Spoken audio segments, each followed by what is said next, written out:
할렐루야. 네, 대림절 첫 번째 주일 우리 국방대학 교회 오신 여러분들을 주님의 이름으로 환영합니다.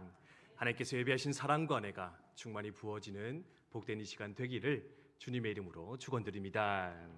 우리 양옆에 있는 분들과 인사 한번 나눠볼까요? 네, 사랑합니다. 축복합니다. 네, 오늘도 참 잘 오셨습니다. 한번 인사하겠습니다. 참 잘 오셨습니다. 네, 감사합니다. 오늘은 교회력 상으로 새로운 한 해가 시작되는 날입니다. 교회는 예수님의 생애를 중심으로 1년 52주를 교회만의 달력으로 만들어 지켜왔었는데요. 그것을 가르쳐서 교회력이라 이름을 합니다. 그리고 오늘은 그 교회력 상으로 이제 새로운 한 해가 시작되어지는 바로 대림절 첫 번째 주일이 되겠습니다. 그럼 대림절이 뭐냐 또 궁금해 하시는 분들이 있을 것 같은데요. 대림절은 기다릴 때에 임할 임자를 사용하고 있습니다. 그래서 직역하면은 임함을 기다리는 절기, 임재를 기다리는 절기인데 그럼 누구의 임함을 기다리겠습니까? 그렇죠. 네, 예수님의 임하심. 크게 두 가지인데요. 바로 예수님의 탄생, 예수님의 초림을 기다리는 절기가 되겠고 그것과 더불어서 예수님의 다시 오심, 예수님의 재림을 기다리는 계절, 절기, 그것이 바로 대림절이라 생각하시면 되겠습니다. 이제 새로운 대림절, 새 한 해 출발되어졌는데요. 그래서 오늘 이번 한 주부터는 이 대림절의 의미에 맞게 우리가 어떻게 대림절을 보내야 할까? 다시 말하면 다시 오실 주님을 어떤 마음으로 준비하며 기다려야 될까? 마태복음 25장에 등장하는 이 비유의 말씀들 통해서 함께 생각하는 시간 갖도록 하겠습니다. 크게 세 가지 비유 등장하는데요. 오늘은 첫 번째 비유, 소위 열처녀 비유, 열처녀 비유를 통하여서 다시 오실 주님을 우리는 어떤 마음과 자세로서 기다리며 맞이할 수 있어야 되겠는가? 함께 묵상하도록 하겠습니다. 오늘 어떤 열처녀 비유의 말씀은요, 이스라엘의 혼인잔치를 배경으로 하고 있는 것을 볼 수가 있습니다. 네, 그림이 찾다 보니까 이렇게 너무 유아틱한 게 나온 것 같기도 한데 네, 어린이부에서 사용하는 그림입니다. 네, 제가 예전에 한번 이스라엘의 혼인잔치에 대해 설명한 적이 있는데 이스라엘의 혼인잔치는요 하루 만에 끝나지 않습니다. 저희는 뭐 빠르면 20분, 30분 만에 끝나기도 하고 좀 길어봤자 뭐 1시간, 2시간 정도 유지되는데 이스라엘 백성들은요 무려 일주일간 7일간 잔치를 벌이며 혼인식, 결혼식을 진행했던 것이 일반적인 풍습이라고 합니다. 그리고 이 긴 결혼식의 출발이 뭐냐면 신랑이 신부의 집에 와서 그 신부를 자기의 집으로 데리고 가는 것, 그것으로서 이 결혼식, 이 성대한 잔치의 서막이 열리게 되었다고 합니다. 그런데요, 이 항상 결혼식의 서막에 문제가 있었습니다. 문제가 뭐냐면 이 신랑들이 아침 일찍 정해진 시간에 신부 집에 가서 신부 데리고 오면 되는데 이 신랑들이 어떻게 하느냐, 하나같이 일찌감치 가서 데려오는 사람은 거의 존재하지 않았다라는 겁니다. 왜 시간 맞춰 가지 않느냐? 이제 우리나라에도 이렇게 총각 파티라는 이렇게 문화가 있잖아요, 그죠? 이제 결혼하면 마음대로 못 논다, 와이프에게 눌려 산다, 뭐 이러면서 이제 남자 친구들끼리 모여가지고 이렇게 노는 시간들이 있는데 아마 이스라엘 이 남편들도요, 이 결혼식 출발 전에 그런 총각 파티 같은 걸 했던 것 같습니다. 친구들 모아놓고 자기들끼리 신나게 노는 겁니다. 그리고 다 놀았다 생각이 들면 이제 신부의 집을 향한 행진을 출발하게 되는데 그 행진이 보통 언제 이루어지느냐? 늦은 오후나 저녁쯤이 되어서야지만이 그 행진이 시작되게 되었다라는 겁니다. 심지어 어떤 경우에는 새벽으로 다음 날로 넘어가기도 했었는데 그 당시 어떻습니까? 핸드폰도 없고 통신 장비도 없으니까 지금 갑니다, 연락하고 가면 그때부터 신부들이 기다리면 되는데 그럴 수가 없으니 신부와 그 친구들은 어떻게 하느냐? 아침부터 저녁까지 신랑이 이제 나오나 저제 나오냐 기다리면서 맞이할 수밖에 없었는데 오늘 말씀은 그런 상황 가운데 벌어졌던 한 상황에 대해서 우리 가운데 말씀해 주는 것을 볼 수가 있습니다. 신부와 들러리들, 그녀의 친구들이 신랑을 기다리고 있었습니다. 근데요, 다른 것과 마찬가지로 신랑이 오지를 않습니다. 달이 뜨고 별이 떴는데 점점 새벽을 향해 시간이 가고 있는데 신랑이 올 기미가 전혀 보이지 않았다라는 겁니다. 악성 루머가 퍼지기 시작합니다. 야, 너 소박 맞았나 보다. 야, 신랑 안 오는 거 아니야? 야, 오다가 딴 데로 샌 거 같아. 아마도 오늘 오기는 글러먹은 것 같으니까 우리 피곤하게 이렇게 기다리지 말고 잠이나 자자. 그래서요, 하나 둘 졸음에 잠에 빠지기 시작했는데, 그때요 저 멀리서 큰 음성이 들리기 시작했다라는 겁니다. 신랑이 오고 있습니다. 신랑이 오고 있습니다. 혼인 잔치가 시작되어졌습니다. 그러니까 어떻게 합니까? 이 신부와 신부의 친구들이요 부랴부랴 정신을 차리고 이제 그 신랑의 무리를 맞이하려고 하는데, 10명의 들러리들 중에서 슬기로운 5들러리, 5 여인들은요 기름을 넉넉히 준비했습니다. 그래서 기름을 충전해서 그 등불을 가지고 이 신랑의 친구들을 맞이해서 잔치의 자리에 들어갔는데, 어리석은 5명의 여인은 어떻게 했느냐? 이 기름을 넉넉하게 준비를 못해서 마침 자다 일어나다 보니까 등불이 꺼져버린 겁니다. 안 되겠다, 기름 사러 채워서 다시 와야겠다 했는데, 그 찰나에 이미 신랑과 그 무리들은 잔치의 자리에 들어가게 되었고, 문은 닫히게 되어 그들은 결국 아무 소득 없이 집으로 돌아가게 되었다. 그 잔치의 자리에 참여하지 못하였더라. 주님께서는 말씀해 주고 있습니다. 예수님 어떤 의미로 이것을 이야기하고 계시는 걸까요? 먼저는 이 말씀을 하신 배경을 알 필요가 있는데, 마태복음 24장 44절의 말씀입니다. 같이 읽겠습니다. 시작.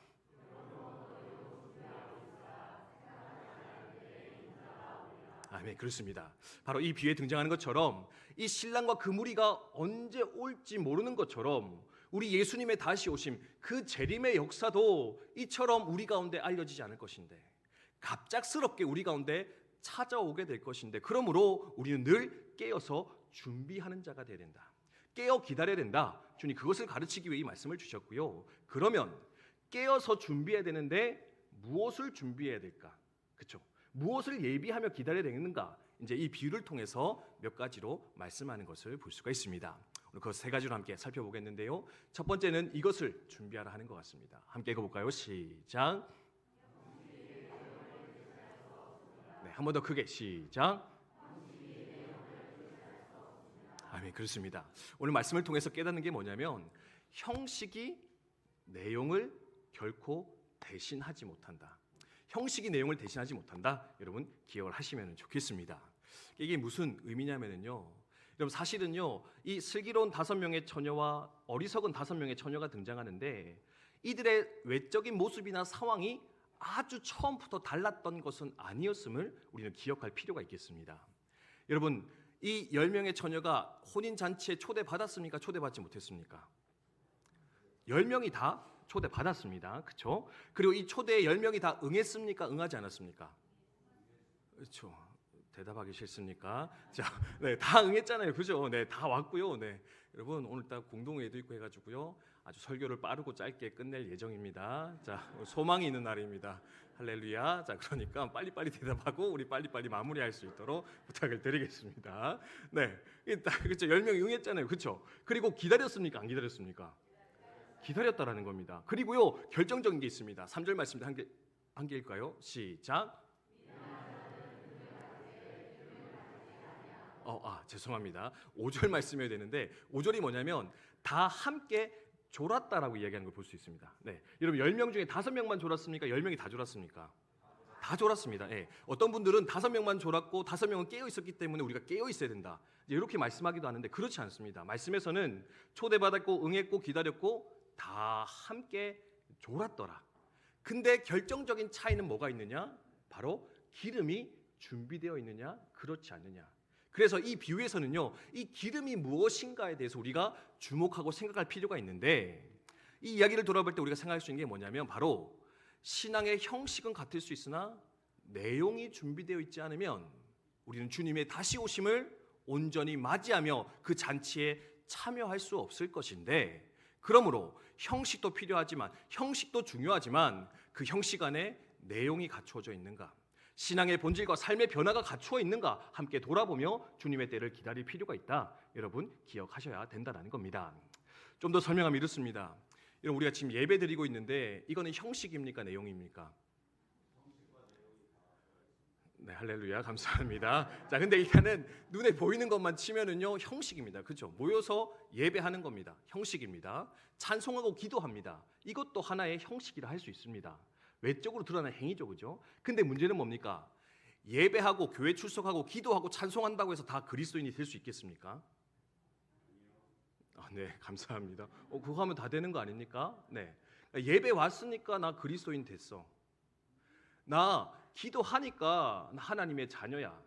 그렇게 착각하는 분이 있으실지 모르겠는데 죄송하지만요, 주님께서 말씀하고 가르치는 것이 뭐냐면 아무리 수년 동안 교회를 들락거리고 예배를 참석하고 교회에서 봉사한다 할지라도 우리 마음의 진정한 주를 향한 믿음이, 주님을 향한 사랑이, 주를 향한 구원의 확신과 감격이, 그리고 삶의 변화된 모습이 일어나지 않으면 그것은 뭐냐? 소위 안고 없는 찐빵. 네, 안고가 빠져버린 찐빵과 같은 삶일 것이요, 주님께서는 그러한 삶을 가르쳐서 마지막 때 이 땅에 오셔서 내가 너를 알지 못한다, 내가 너를 기억하지 못하겠다 말씀하시며 우리를 책망하실지도 모르겠는데, 그래서 우리가 늘 깨어 주의 다시 오심을 기다리며 점검해야 되는 게 뭐냐면, 주님, 내 안에 이 신앙의 내용이 갖추어져 있습니까? 정말 주를 향한 간절한 믿음이 있습니까? 사랑의 마음이 있습니까? 그 구원에 대한 감격과 확신 가지고 주님 앞에 나와 예배하고 있습니까? 아니면 그냥 왔다 갔다 형식만 채워내고 있습니까? 바라는 것은 형식과 더불어서 이 내용을 잘 갖추어 예배하고 하나님을 섬길 수 있는, 그분의 다시 오심을 잘 기다릴 수 있는 저 여러분 다 되시기를 주님의 이름으로 축원드립니다. 축원드립니다. 네, 이것도 마찬가지거든요. 여러분, 오늘 갑자기 막 이렇게 교회 앞에 이렇게 초 켜져 있어가지고, 지금 홍콩에서 불 나고 난리인데 교회에다 누가 이렇게 촛불을 키웠냐고 하시는 분이 있을지 모르겠는데, 이게 대림절 초입니다. 기독교 전통 안에서 대림절을 보낼 때 한 주마다 하나씩 초를 이렇게 더 키워서 등불을 켰던 여인들처럼 우리가 등불을 키면서 주님의 다시 오심, 그 초림을 기다리는 거거든요. 근데 이것도 뭡니까? 초를 키는 거는 형식인 겁니다. 근데 여기 어떤 내용이 담겨야 됩니까? 주님, 마라나타, 어서 오시옵소서. 주여, 내가 시몬과 안나와 같이 주님의 오심을 이토록 간절히 기다리며 오늘도 주님을 찾고 바라보고 있습니다. 그 기다림의 마음, 내용이 담겨질 때 이 초도 비로소 의미가 있을 것인데, 주님, 형식으로 끝나지 않게 해주시고 내 안에 진정한 내용이, 본질이 담겨져서 주님의 다시 오심을 기쁘게 맞이하는 우리 되게 하여 주시옵소서. 함께 소망하였으면 좋겠습니다. 특별히 여러분 이 신앙의 내용, 본질이 언제 드러나느냐? 위기의 순간에 드러날 수 있다. 여러분 잘 기억을 하시면 되겠습니다. 평안할 때는 모르는 겁니다. 신랑이 아니 왔을 때 모르는 거죠. 근데 신랑이 갑자기 들이닥친 겁니다. 위기의 순간이었습니다. 그러니까요, 기름이 준비되어 있는가, 준비되어 있지 않은가, 그 순간에 그 내용이, 본질이 드러나기 마련일 것인데, 여러분 스스로 위기를 만났을 때 나는 과연 어떤 태도를 보이는가, 어떤 마음으로 살아가고 있는가 한번 좀 돌아보시면서 여러분의 그 신앙의 내용, 본질을 한번 잘 점검해 보셨으면 좋겠습니다. 위기 속에 불평하고 불만하고 실망하고 염려와 근심으로 살아가신다면 어쩌면 아직도 그 갖춰야 될 내용이, 본질이 다 갖춰지지 않은 상태이지 않을까, 그럴지도 모르겠습니다. 고난 찾아도 어떻겠습니까? 하나님이 내 삶의 방패이십니다. 하나님이 내 삶의 선한 목자이십니다. 주님이 생명 다해 나를 건지시며 사랑하셨습니다. 이 믿음 있으면 우리 우짜단간 어찌했든지 간에 그 어려움도 고난도 견디며 이기며 또한 감사와 찬송으로 걸어 나아가는 주의 백성, 주의 자녀의 삶 살아낼 수 있을 것인데, 여러분 그 위기의 때 내 삶을 또한 더욱 점검하셔서 신앙의 본질, 믿음으로 넉넉히 이기시는 저 여러분 되셨으면 좋겠습니다. 두 번째로는 이것을 갖추라 말씀하는 것 같습니다. 같이 한번 읽어볼까요? 읽습니다. 시작. 아멘. 그렇습니다. 두 번째는요, 신앙의 삶, 그 신앙의 내용은 그 누구도 대신해 줄 수 없다, 대신할 수 없다. 여러분 기억하면 좋겠습니다. 8절 9절 말씀인데요, 함께 읽습니다. 시작. 미련한 자들이 슬기 있는 자들에게 이르되 우리 등불이 꺼져가니 너희 기름을 좀 나눠달라 하거늘 슬기 있는 자들이 대답하여 이르되 우리와 너희가 쓰기에 다 부족할까 하노니 차라리 파는 자들에게 가서 너희 쓸 것을 사라 하니. 아멘.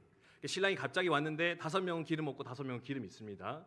어리석은 이 5명의 처녀가 5명의 처녀에게 요청하는 거죠. 야, 기름 좀 나눠줘. 우리 좀 같이 나눠 쓰자. 빨리 같이 한번 해보자. 얘기를 했습니다. 근데 이제 얘기하죠. 아니, 지금 우리 나눴으면 다 없어질 수 있으니까 둘 다 낭패일 수 있으니까 가서 기름을 빨리 사와라. 네, 근데 어떤 분이 이 본문 보면서 그런 얘기 하시더라고요. 이 지혜로운 처녀들 너무 이기적인 거 아닙니까? 그거 이렇게 사랑으로 베풀고 함께 가야지. 자기만 살겠다고 그렇게 안 나눠줬다. 이 5명의 처녀들은 잔치도 못 들어가고 이 슬피 울며 이를 갈게 됐는데 이거는 기독교의 정신과 맞지 않는 거 아닙니까? 라고 하면서 이 지혜로운 처녀를 비판하시는 분들이 왕왕 있더라고요. 예. 그렇죠. 좀 나눠주면 좋겠다. 근데 예수님이 이렇게 말씀하신 이유가 있는 것 같습니다. 그게 뭐냐면 이미 말씀드렸듯이 신앙의 내용은 누구의 것으로 대신할 수 없다라는 겁니다.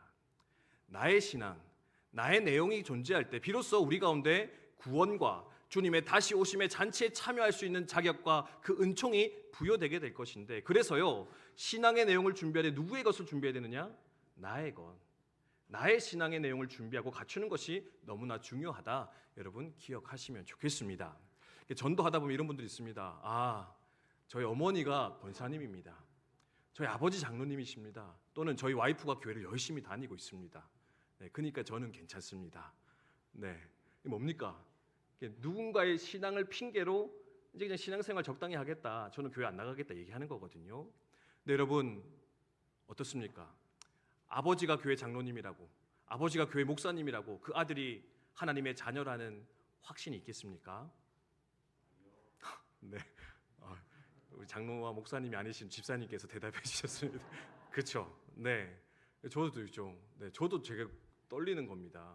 뭐냐면은 조지 스위팅이라는 목사님이 계셨는데 그런 얘기 하셨대요. 되게 위트 있게 말씀하는데 하나님한테는 자녀는 있는데 손자는 없다. 하나님께는요 자녀들이 있는데 손주들은 없대요. 무슨 말입니까? 아무리 내가 믿음을 가지고 신앙생활 잘해도요 그 신앙이 대물림되어 그의 신앙으로 잡히지 않는다면 그는 하나님의 자녀라고, 구원받은 백성이라고 확신하며 자부할 수 없을 것인데, 그래서 누구의 신앙에 잇대어서 나의 신앙을 자랑하거나 확신하며 사는 것이 아니라 바로 나의 신앙의 본질, 내 신앙의 내용을 갖추는 것이 너무나 중요하며 소중하다. 그것을 가리키는 것이 바로 이 10처녀의 비유이지 않겠는가 생각할 수 있다라는 겁니다.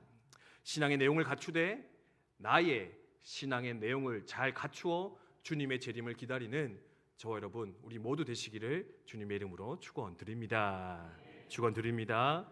네, 그래서 한때 수저 계급론 얘기 많이 했잖아요. 네, 아빠가 금수저면 아들도 금수저고, 아빠가 은수저면 아들도 은수저고요. 뭐 동수저, 흙수저다. 네, 여러분 무슨 수저십니까? 네, 저는 우리는 하나님의 자녀니까 다이아몬드 수저인 줄 믿습니다. 네, 정신승리입니다. 네, 그렇죠. 할렐루야. 네. 근데 뭡니까? 그러니까 아버지가 금이면 나도 금이고, 아버지가 은이면 나도 은이다. 세상은 이렇게 돌아간다는 겁니다. 근데 하나님 나라의 원리는 결코 그렇지 않다. 네, 그래서 우리가 이 신앙의 내용을 잘 전수하고 가르치고 전도하는 것이 너무나 중요할 것인데, 이것을 잘 기억하여서 이 대림의 절기를 함께 보내었으면 좋겠습니다. 마지막 세 번째 함께 살펴보겠습니다. 함께 있습니다. 시작. 아멘. 그렇습니다. 신앙의 내용이 있어야 됩니다. 본질이 있어야 되고요. 그런데 특별히 나의 신앙의 내용, 나의 신앙의 본질이 있어야 됩니다. 그리고요, 이 신앙의 내용은 언제 갖춰야 되느냐? 기회가 있을 때, 기회가 주어졌을 때 부디 갖추어서 주님의 재림을, 신랑의 오심을 맞이하는 저 여러분이 되셨으면 좋겠습니다. 10절 말씀입니다. 함께 읽습니다. 시작. 그들이 살아간 사이에 신랑이 오므로 준비하였던 자들은 함께 혼인잔치에 들어가고 문은 닫힌지라. 아멘. 여러분, 어리석은 5처녀에게도요 기름을 준비할 수 있는 기회는 있었습니다. 언제요? 신랑이 오기 전까지는요. 근데 그들 어떻게 했습니까? 준비하지 않았습니다. 왜 그랬을까? 요 옆에 가게 있는데 급하게 가서 사오면 언제든지 살 수 있는데 굳이 지금 가서 사올 필요가 있겠느냐? 굳이 내가 가서 지금 살 필요가 있겠느냐? 아마 그들은 생각했던 것 같습니다. 그 아니란 생각이요 그들을 게으름으로 몰아넣고요. 그 게으름이 어떻게 되었습니까? 결국 정작 신랑이 왔을 때 기름이 없어 그 잔치에 들어가지 못하는, 심지어 어떻습니까? 문은 닫혔을 때 다시 열리지가 않았더라. 사실은요 이거 그냥 웃고 돌아볼 필요가, 이렇게 묵상할 수도 있지만 되게 엄중한 말씀이거든요. 문이 닫히니까 다시 열리지 않더라. 중요한 게 뭐냐? 닫히기 전에 준비하는 게 필요한데, 다쳐서 더 이상 기회가 없어지기 전에 내 삶 가운데 그 기회를 선용하고 활용하는 것이 필요할 것인데, 그래서 여러분 부탁드리는 것은 할 수 있을 때 그 기름을, 그 신앙의 내용을 잘 준비하여서 주님의 오심을 기다릴 수 있는 저 여러분 되시기를 주님의 이름으로 축원드립니다. 예배할 수 있을 때 예배하시는 저 여러분 되셨으면 좋겠습니다. 말씀 보고 신앙의 자리로 들어갈 수 있을 그때 여러분 말씀 읽고 배우시기를 주님의 이름으로 축복드립니다. 기도할 수 있을 때, 봉사할 수 있을 때, 주의 일을 감당할 수 있을 때, 주여 내가 이때가 아니라 다음에도 할 수 있으니 그때 하겠습니다 이야기하는 것이 아니라, 주님의 재림이 내가 주 옆에 서는 그날이 언제 우리 가운데 찾아올지 모를 것인데, 도둑같이 우리 가운데 임하여질 것인데, 주님 할 수 있을 때 속히 그때를, 그 기회를 내가 붙잡아 주님의 때를 준비하게 하여 주시옵소서. 함께 소망하였으면 좋겠습니다. 이제 기회의 신이라고 하는 그리스의 신 이야기 들려드렸는데요. 기회의 신이라는 게 있대요. 카이로스라는 신인데 재밌게 생겼습니다. 앞머리가 풍성한 겁니다. 뒷머리가 없고, 보통 이제 앞이 없고 뒤가 이렇게 있어야 되는데, 그리고 발에는 날개가 달려 있대요. 왜 이런지 아십니까? 기회가 올 때는 잡을 수 있다는 겁니다.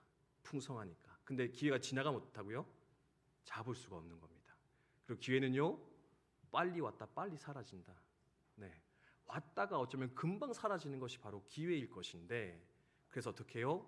내게 다가오고 있을 때 속히 잡아서 그것을 나의 것으로 취하라. 그렇게 도전하며 가르치는 것을 볼 수 있습니다. 여러분, 또 한 번의 대림절이 시작됩니다. 또 한 번의 성탄절이 우리 가운데 찾아올 겁니다.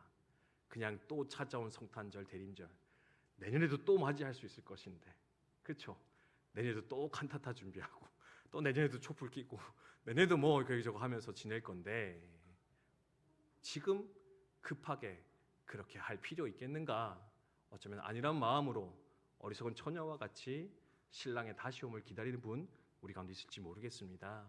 여러분, 우리의 마음과 생각을 새롭게 하여서 주님, 이때가 마지막 때라 생각하며, 이때가 마지막일 수 있겠다 주님 생각하면서, 오늘 내게 주신 이 은혜의 기회를, 섬김의 기회를, 예배의 기회를, 신앙의 기회를 잘 붙잡아 나의 삶에 주님 요구하시는 그 기름, 그 등불 잘 밝혀 준비하는 우리 모두 되게 하여 주시옵소서. 함께 기도하였으면 좋겠습니다. 주신 말씀 기억하며 함께 찬송하도록 하겠습니다. 우리 주님 다시 오실 때까지라는 찬송인데,